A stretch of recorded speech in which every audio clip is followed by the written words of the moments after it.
Women in Michigan started disappearing. Some were found outside their own front doors. Some were found in alleys. Some were found in places they passed through every single day. No witnesses, no evidence, no motive anyone could explain. Police had a killer and absolutely nothing to go on. What they did not know yet was that the man responsible had already been evaluated, already been warned about, already been released twice, and he was just getting started. This is the story of Carl Eugene Watts. In the spring of 1980, the city of Ann Arbor, Michigan was frightened, and it had good reason to be. On April 20th, 17-year-old Shirley Small was found outside her home. Early morning, just steps from her own front door. Nothing stolen, no witnesses. On July 13th, 26-year-old Glenda Richmond was found outside her apartment building. Same time of day. Same absence of evidence. Same complete lack of explanation. Then on September 14th, 20-year-old Rebecca Huff, a graduate student at the University of Michigan, was found outside her apartment complex. More than extensive injuries. Still no witnesses. Still nothing physical left behind. 3 women, 3 locations, all in the early morning hours, all within steps of their own front doors. Nothing connecting them except the way it happened and the complete silence left behind afterward. The local newspaper gave the attacker a name, the Sunday Morning Slasher. It was the kind of name that stuck because it was accurate.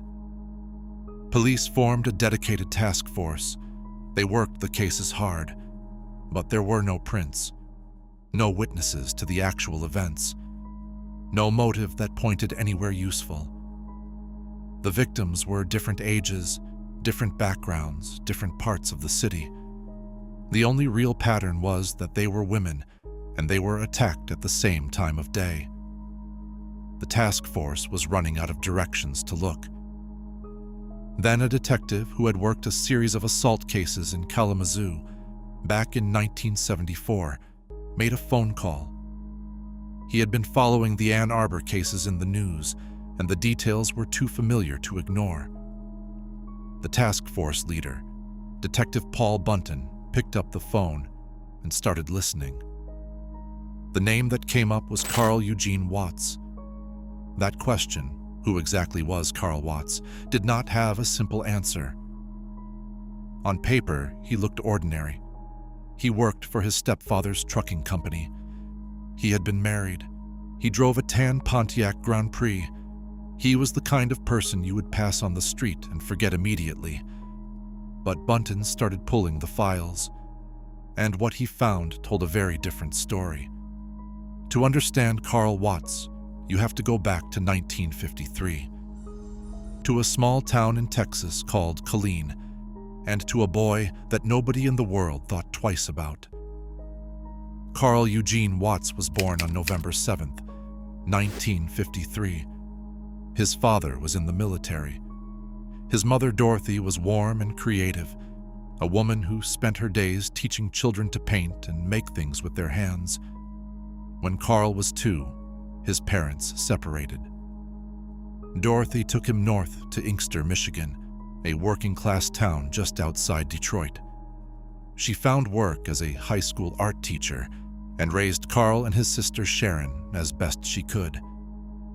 She eventually remarried a mechanic named Norman Caesar, who had 6 children of his own. Together, they added 2 more. That home became 2 adults and 10 children sharing the same space. For a boy already quiet and reserved, that loud and crowded environment pushed him further inward. His sister Sharon described him later as someone who almost never showed what he was feeling. She was clear there was no mistreatment in the home, but she noticed that when Carl finally did let something out, it came all at once, and it was never small. Then, at 8 years old, everything shifted. Carl contracted meningitis, a serious infection that attacks the membrane surrounding the brain and spinal cord. In the early 1960s, it was poorly understood and often fatal. His case was severe. His fever climbed dangerously high, and doctors were genuinely worried about permanent brain damage. He spent weeks isolated in the hospital, going through painful and exhausting procedures. His sister Sharon got the same illness and recovered quickly. Carl did not. When he finally came home, his family noticed immediately.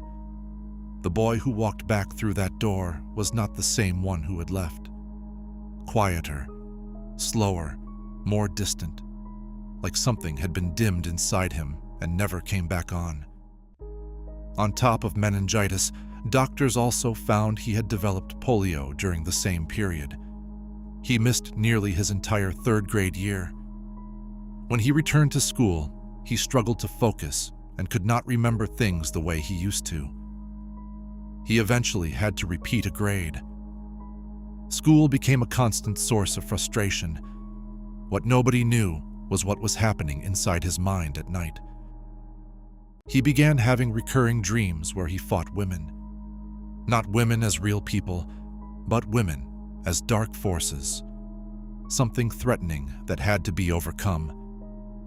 He described them to doctors years later as evil spirits. Most children wake from violent nightmares feeling frightened. Carl woke up feeling calm, relieved, better than before he fell asleep. By the time he was 12, those dreams were bleeding into his waking hours. He began following girls around his neighborhood, watching from a distance, tracking routines. He did this quietly for 3 years. Nobody had any idea. On June 25, 1969, 15-year-old Carl was on his paper delivery route when he knocked on the door of a regular customer named Joan Gave. When she opened it, he attacked her without warning. He struck her multiple times and then, just as suddenly, stopped, walked away, and finished his route as though nothing had happened. Joan called police immediately. When officers asked Carl why he had done it, he gave them a short answer. He felt like it. Carl was sent to the Lafayette Clinic Psychiatric Hospital in Detroit for a full evaluation. Doctors found a 15-year-old boy with an IQ of 75, just above the level then classified as intellectual disability. He showed signs of disordered thinking.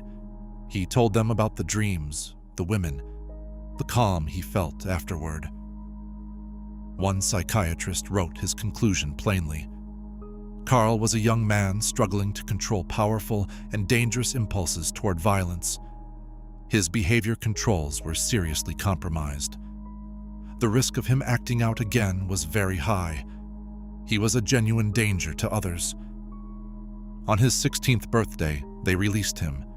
He was sent home with a recommendation to attend outpatient therapy. Between 1969 and 1974, he went to fewer than 10 sessions. Nobody pushed. Nobody followed up. The warning sat in a file. Carl graduated high school and earned a football scholarship to Lane College in Jackson, Tennessee. He lasted 3 months. Women on campus reported he had been following and approaching them in frightening ways. The school removed him. That same year, a female student at Lane College was found dead. Many believed Carl was responsible. Not enough evidence to charge him.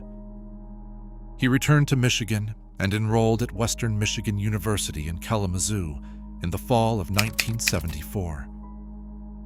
On October 25th, a WMU student named Lenore Nazaki answered her door with the safety chain on.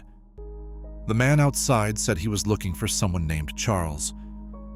Being polite, she offered to get paper for a note. The moment she unhooked the chain, he forced his way in and restrained her until she became unresponsive. Then he walked away and left her there. 5 days later, at the same complex, 20-year-old Gloria Steele was found inside her apartment. She was assaulted with a sharp object. Nothing stolen, no other reason, driven entirely by something internal to him. On November 12th, 23-year-old Diane Williams answered her door to the same man asking for Charles. When she turned to get paper, he forced his way inside. Her phone rang at exactly the right moment. She knocked the receiver off and screamed loud enough that he fled. As he drove away, she caught his car, a tan Pontiac Grand Prix. Police built a lineup. Both Diane and Lenore identified Carl immediately. He served 1 year for the 2 assaults. Gloria Steele's case never led to a conviction. Not enough physical evidence. He was out in 1976. The second warning had been written down and quietly filed away. So when Detective Bunton pulled those files in 1980 and matched them against the Ann Arbor cases, the picture that formed was deeply troubling. This was not a man who had suddenly become dangerous. This was a man who had been dangerous for over a decade, evaluated twice, warned about twice, and released both times. In October of 1980, police in Windsor, Ontario reached out to Michigan. Women across the river in Canada were being attacked in an identical pattern. Carl's vehicle records showed his car had crossed into Windsor multiple times, and that attacks in that city followed those crossings almost every time. Then, on November 15, 1980, 2 officers in Ann Arbor spotted a brown Pontiac moving slowly through a neighborhood street, trailing a female student walking home alone. She noticed and ducked inside a building. Officers pulled the car over. Expired license, outdated plates. The driver was Carl Watts. Inside the car, they found wood-carving tools, and then they found a book with the name Rebecca Huff carved into the cover. Rebecca Huff, the graduate student found outside her building in September with extensive injuries. Carl asked for a lawyer immediately. They could not make a murder charge stick. He was released. Police placed him under full surveillance. They followed him constantly, and what they observed was unsettling. Carl drove hundreds of miles on single nights, circling neighborhoods slowly, watching. The attacks in Michigan stopped completely during those months. He clearly knew he was being watched. In the spring of 1981, he quit his job and left for Texas. Detective Bunton contacted Houston police immediately and sent everything. Carl's full record, photographs, vehicle details, a complete summary of the Michigan cases. He warned them directly that Carl was dangerous and needed to be monitored. Houston in 1981 had the highest murder rate in the entire country. The department was overwhelmed and completely understaffed. The warning landed somewhere in a filing cabinet and sat there untouched. Carl found work as a mechanic and settled into a routine. On weekends, he drove into Houston. In a city already overwhelmed with open cases, nobody was watching him. Between September 1981 and May 1982, the pace of what Carl was doing became extraordinary. A college student whose death was ruled accidental because there were no visible signs of what had actually happened. 2 women on the same evening, both found within steps of their own front doors, within 30 minutes of each other. A woman found near Rice University. Her death initially ruled a suicide, a conclusion Carl later confirmed he had deliberately engineered to mislead investigators and observe what they would do. A woman was later discovered in her own vehicle on the same campus. A woman attacked on the highway while changing a flat tire, left in the scene, and narrowly survived. A teenager who disappeared walking to her very first day at a new job. Her remains remained undiscovered for 5 months. A woman still holding her work shoes when found in her own front yard. A woman whose whereabouts remained unknown until later. Multiple victims in the same week. multiple in the same day, and through all of it, Carl left almost nothing behind. No prints, no witnesses, nothing physical at any scene that pointed to him. On the evening of May 22nd, going into the early hours of May 23rd, 1982, 20-year-old Michelle Madej was walking home when Carl followed her to her building. He came up behind her and attacked her and left her unresponsive. He used her keys to get inside and staged the scene in the bathroom. He told investigators later that he did this so her spirit could not escape. The next morning, he returned to the same complex. 19-year-old Lori Lizer had just come home from work. Carl grabbed her from behind near the staircase. She lost consciousness.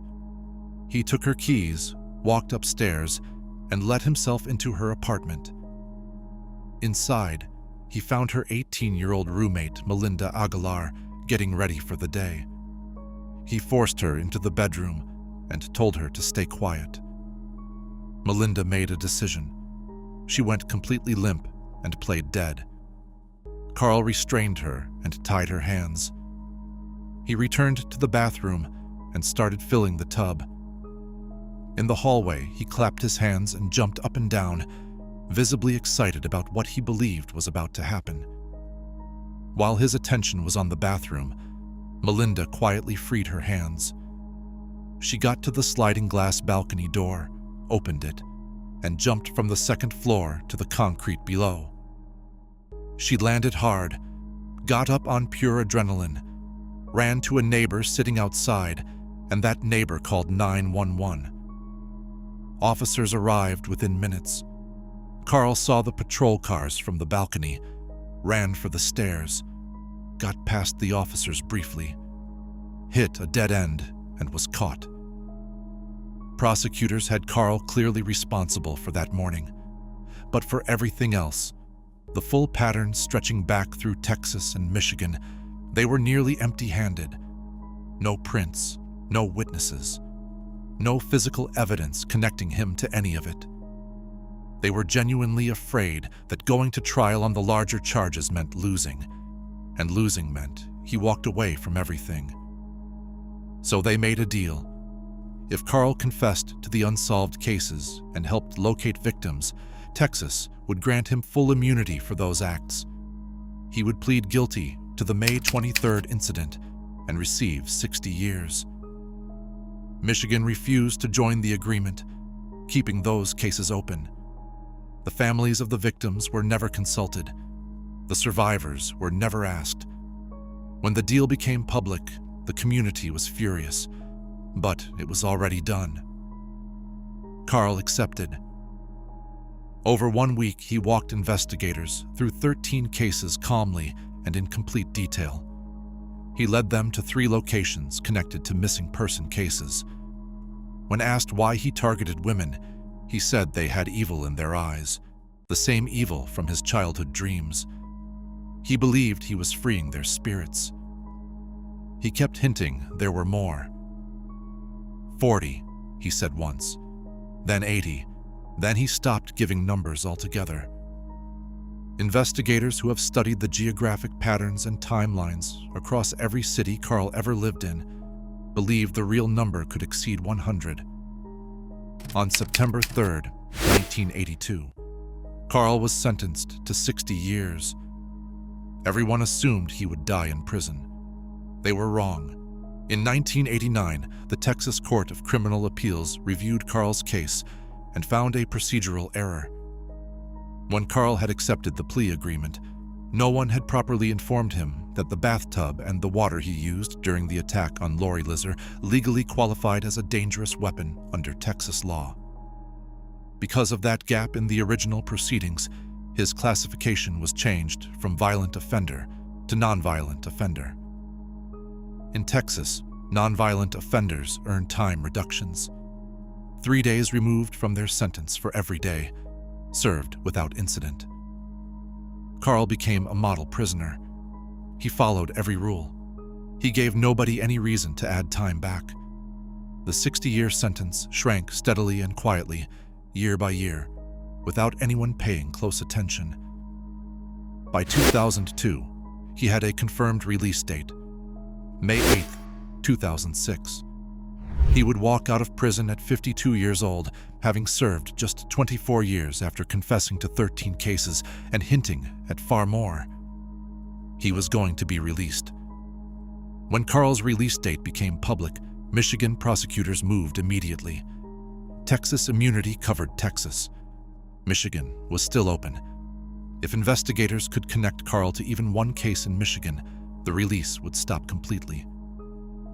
A task force reopened over 200 unsolved cases from Michigan and Canada. Decades of old files were reviewed. Stored evidence was re-examined. They needed something solid enough to hold up in a modern courtroom. Then, in early 2004, a man named Joseph Foy was watching the evening news when a segment aired about Carl Watts and his upcoming release. He called out to his wife immediately. He recognized that face. He was certain of it. On December 1, 1979, Joseph had been on his back porch in Ferndale, Michigan, when he looked into the alley and watched a man attack a woman. He saw the arm go up and come down. For one brief moment, the attacker looked up and their eyes met. Joseph reported it that same night and worked with a sketch artist. The case went cold. 25 years passed. Now that account, combined with everything investigators had built, was finally enough. Carl was convicted of the first-degree taking of 36-year-old Helen Dutcher on November 17, 2004. Life sentence, no parole. 2 days later, a second charge followed for the 1974 case of Gloria Steele at Western Michigan University. Convicted again in July 2007, another life sentence, no parole. Months later, in September 2007, Carl Eugene Watts passed away from prostate cancer in Jackson, Michigan. He was 53 years old. Carl never gave investigators the full picture. The true number of people he harmed may never be known, and that uncertainty alone should be uncomfortable. What is known is this: every warning existed, written by doctors, confirmed by a second evaluation, sent across the state lines by a detective who did everything right and ignored every single time. The survivors had no voice. The families got confessions without convictions, and the only thing standing between Carl Watts and a quiet walk to freedom in 2006 was one man who recognized a face on the evening news after 25 years. Carl is not just a story about one person. He is a story about what happens when systems treat warnings as paperwork instead of as people. The real lesson in Carl Watts is not about one man. It is about what happens when clear warnings are written down and then quietly ignored. If this story changed the way you think about how systems handle danger, share it with someone who needs to hear it. The more people understand cases like this one, the harder it becomes for the same mistakes to keep happening.